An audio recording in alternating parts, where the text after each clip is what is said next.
les enfants. Alors aujourd'hui j'ai plein de surprises pour vous. Pour le 1er avril, j'ai fait plein de poissons. Je les ai mis dans un panier. Il y en a de toutes les couleurs. C'est très facile à faire. Vous prenez des gabarits sur des sites de coloriage sur internet. Si vous êtes comme moi nul en dessin, que vous ne savez pas dessiner même pas un poisson comme ça. Vous le découpez dans un carton de céréales par exemple, parce que c'est souple et c'est quand même assez rigide, il va tenir le choc votre poisson. Après vous pouvez mettre un petit œil mobile comme moi, ou décorer avec du papier crépon, là c'est ce que j'ai fait. Ou alors vous pouvez aussi le décorer, ce poisson, avec du papier cadeau. Vous pouvez aussi tout simplement le colorier au crayon de couleur. Vous pouvez faire des poissons de toutes les formes. Et donc j'en ai fait beaucoup dans mon panier. D'habitude, je fais des jeux de révision, vous savez, après les leçons, et je vous aurais fait piocher un poisson, parce que derrière, il y a des questions. Aujourd'hui, je vais piocher pour vous. Donc on va choisir peut-être un gros poisson. Tiens, celui-là.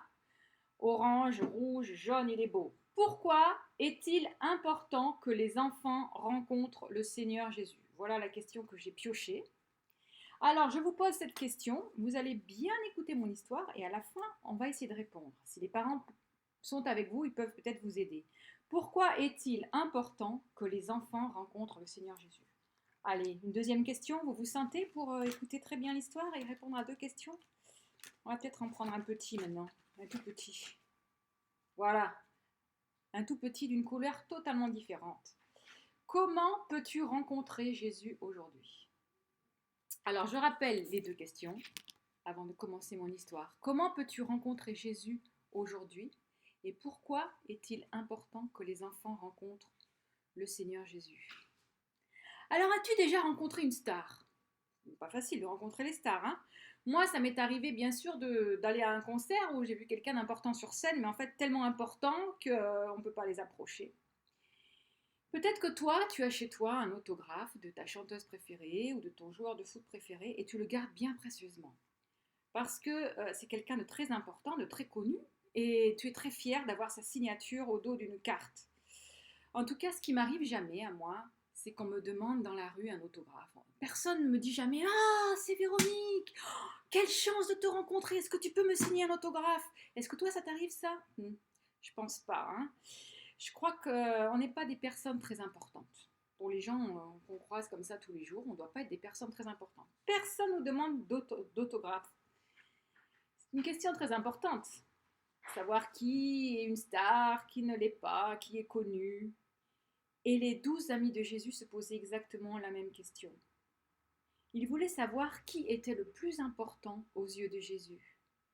Ils faisaient partie des 12 amis préférés de Jésus qui l'ont suivi tout au long de son ministère ici. Et ils voulaient être parmi les 12, chacun voulait être le meilleur, au top. Et ils se disaient aussi, mais qui aura la plus belle place au ciel? Eh oui, la personne la plus importante aura forcément la plus belle place au ciel. Alors ces amis-là, en tout cas, une chose est sûre, ils sont absolument certains de rentrer au ciel. Hein. Ils se posent juste la question, qui c'est qui aura la plus belle place? Mais y rentrer, ils n'ont aucun doute.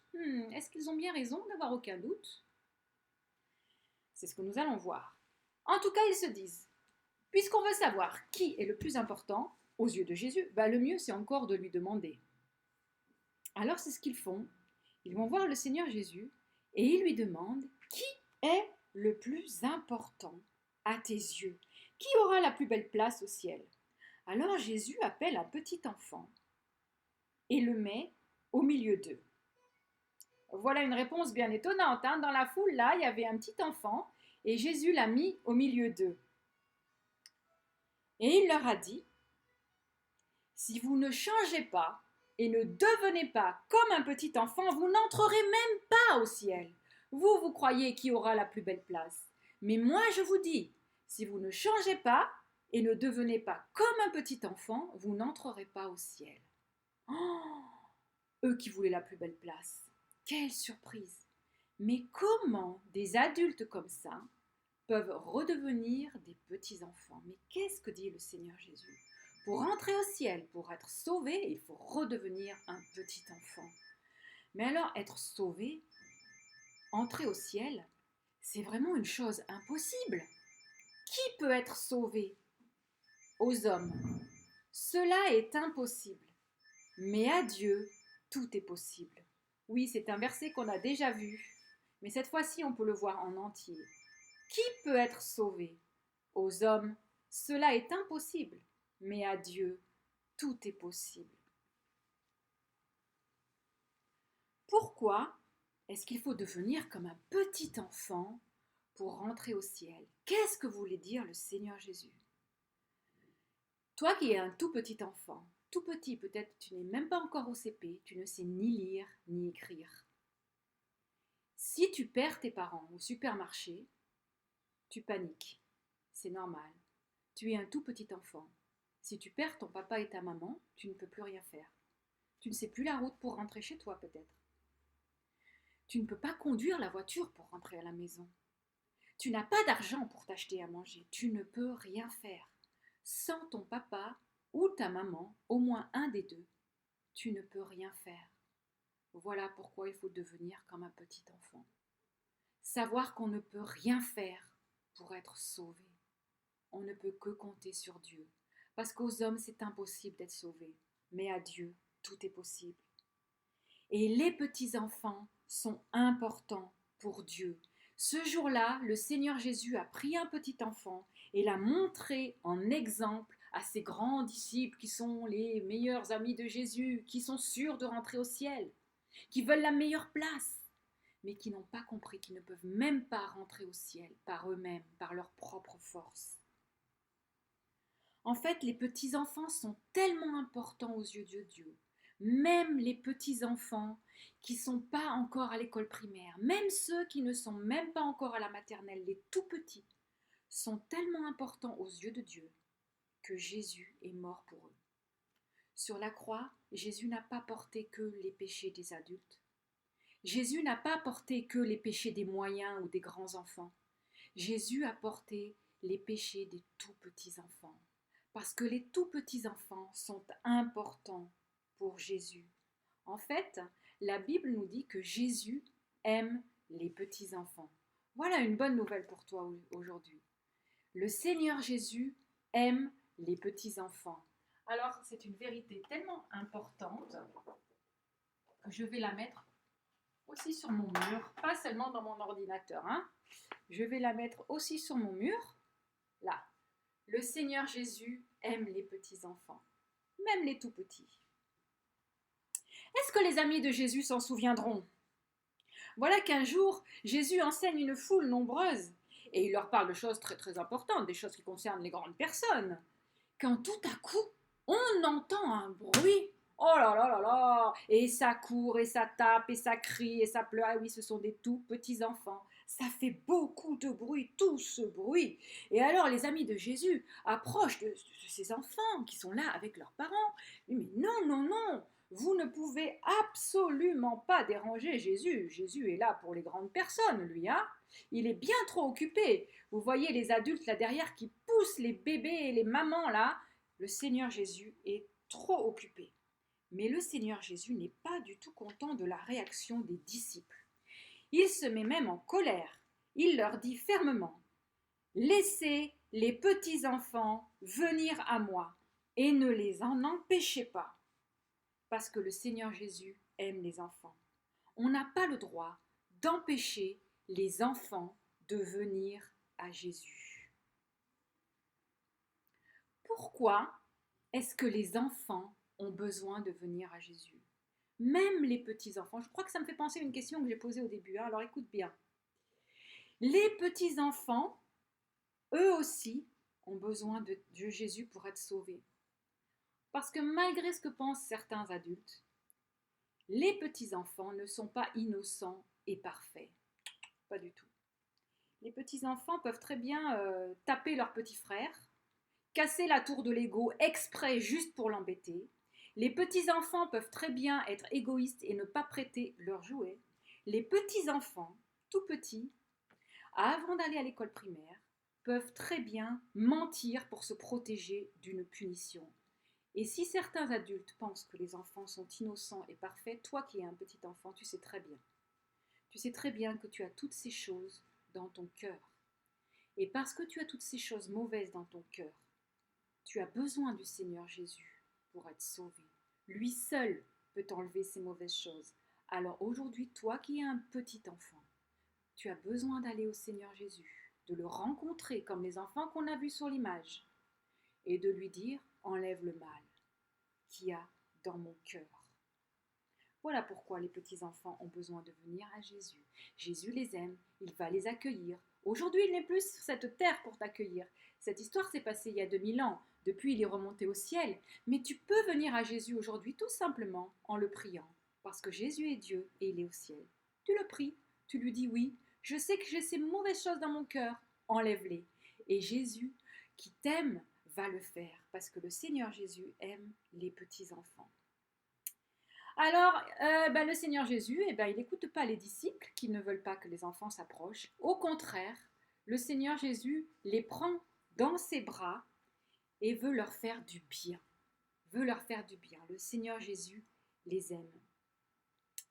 Voilà qu'un jour, le Seigneur Jésus de nouveau enseigne toute une foule, toute la journée, et les disciples sont fatigués.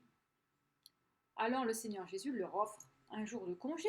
Il leur dit, puisque vous êtes fatigués, nous allons prendre un bateau, traverser le lac et aller dans un endroit désert. Mais voilà que la foule les a suivis. Et le Seigneur Jésus, qui aime toute cette foule, a continué à les enseigner jusqu'au soir.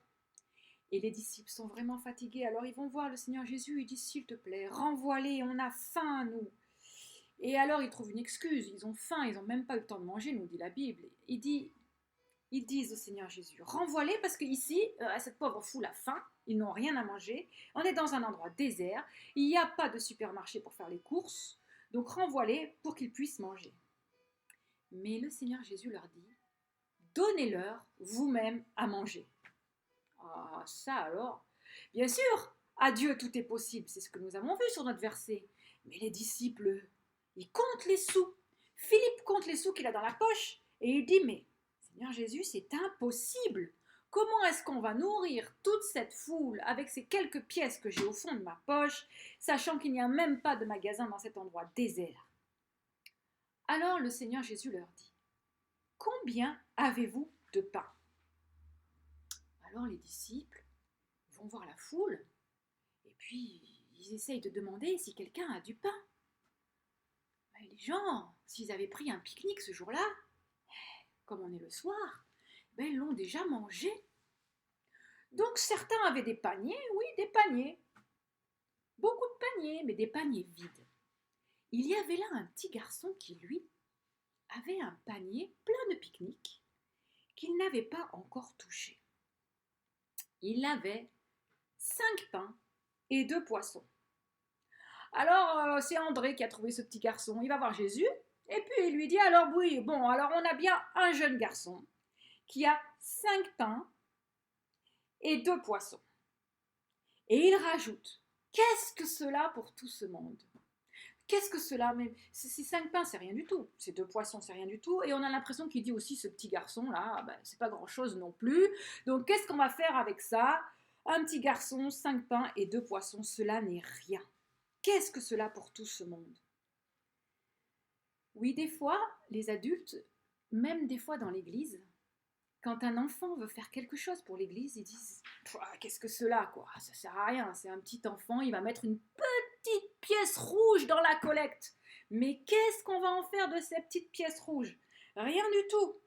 Ou alors un enfant dans une église, il veut faire un beau dessin pour décorer la salle. Et les adultes, des fois, ils disent, mais qu'est-ce qu'on va faire de ce dessin-là? Allez, encore un dessin d'enfant, où c'est qu'on va le caser, celui-là? Qu'est-ce qu'on va faire de ça? Pourtant, les enfants, moi, je sais que quand on est à l'hôpital et qu'une petite fille vient voir sa tata et lui apporte un dessin, ça fait très plaisir. Les enfants, oui, peuvent servir Dieu avec des petites choses, comme un petit dessin, comme une petite pièce, ou simplement aider à l'église à ranger les chaises ou à faire des choses comme ça. Les adultes n'ont pas le droit de mépriser les petites choses des petits enfants, parce que le Seigneur Jésus, lui, ne les méprise pas. Ce petit garçon, Jésus le trouve très important. Alors il le fait venir devant lui. Et en fait, comme Jésus est devant la foule, évidemment, ce petit garçon vient en fait devant tout le monde. Il vient devant toute la foule. Jésus le place au milieu, parce que pour le Seigneur Jésus, cet enfant est très important. Parce que le Seigneur Jésus aime les enfants. Et voilà le Seigneur Jésus qui dit à ce petit garçon, « Es-tu prêt à me donner ton panier ?» Est-ce que le petit garçon va donner son panier? Qu'y a-t-il dans le panier du petit garçon? Vous vous souvenez? Qu'est-ce qu'il a dit, André? Combien il y avait de pain? Alors j'ai une surprise pour vous. Une autre. Combien il y avait de pain dans le panier du petit garçon? Alors je vous ai préparé le panier du petit garçon. Voilà à quoi peut-être ressemblait le panier du petit garçon. Et il y avait dedans, on a vu 5 pains. Alors je peux vous dire que les pains qui sont là, on les a fabriqués nous-mêmes avec mes enfants et pour l'occasion, et ils sentent très bon. Alors ils ont cuit hier soir et depuis hier soir, j'ai envie de les manger parce qu'on a fait ensemble des pains briochés. On a trouvé ça sur internet, la recette, c'est des pains que les juifs mangent pour le sabbat, le vendredi soir, traditionnellement. C'est des pains briochés qui sont faits à base de farine, de sel, de levure, d'huile d'olive et d'eau, tout simplement, et du sucre aussi. Donc c'est des pains briochés sucrés à l'huile d'olive. Et peut-être que le petit garçon avait des pains comme ça, ou peut-être plutôt qu'il avait des pains plats, parce que ceci, ce sont des pains de fête pour sabbat. Je ne pense pas qu'il avait pris ça pour le pique-nique.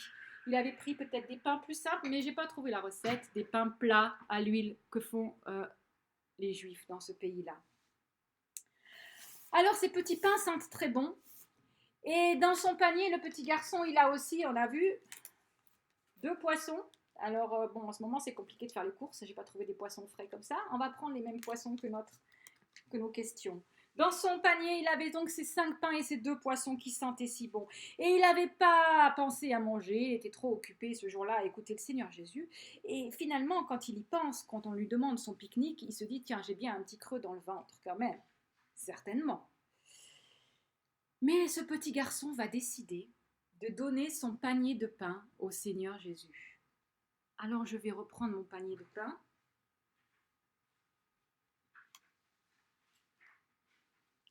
Jésus décide d'utiliser ces petits pains. Et Jésus, la première chose qu'il fait, il remercie Dieu, son Père, pour ces beaux petits pains que le petit garçon lui a donnés. Et après ça, le Seigneur Jésus, il va couper les pains en morceaux et dire aux disciples qui sont affamés, vous allez distribuer ces petits pains à toute cette foule. Et cette foule, ils sont 5000 personnes. Alors Jésus leur a demandé de faire asseoir la foule. Et les disciples ont dû récupérer les paniers vides, les gens qui avaient déjà mangé leur pique-nique.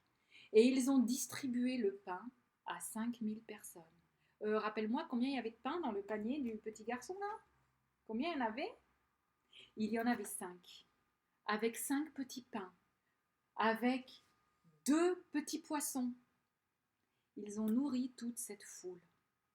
Parce que le pain et les poissons se sont multipliés, et encore multipliés.